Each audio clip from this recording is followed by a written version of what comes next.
प्रेम रस प्रेम लगा आवाज जाता है हाय लो हाँ ठीक बा बढ़िया आवाज बनाता कौन गाना गई बा होली के टाइम होली के गई बा हाँ पहले कहीं गौले बड़ा ना पहले कहीं अच्छा चलो तो पैसा वैसा जमा करो पैसा हो गई जमा चलो ठीक बा होली के गाना गए ट्रे कौन हो गए हाय ये भाई ना गेला गौरी तो हर चुनरी वाला लाल लाल अच्छा तो के गवा दी हैं हां गवाई तो पैसा जमा कर दल बड़ा नु है रसीद दिलक देखी क रुपया जमा कर दो 1500 रुपया के 1000 देंगे एक ही गुन गाना बा हां एक ही होगा चलो ठीक गवा हां चलिए लगाई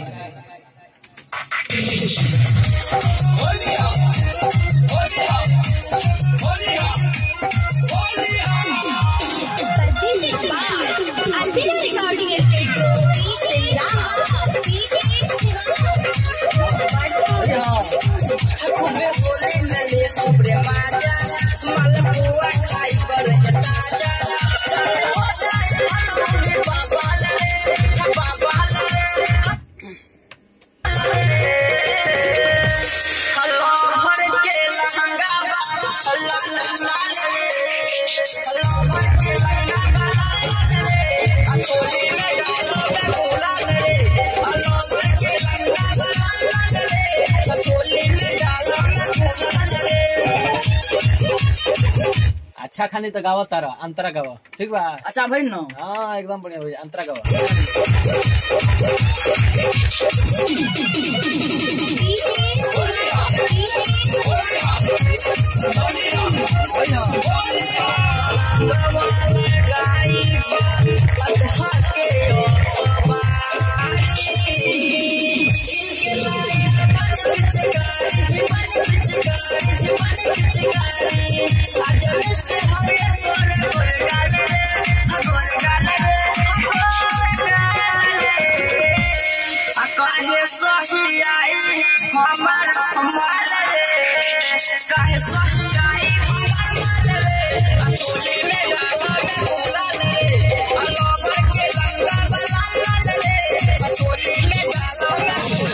अब रह दी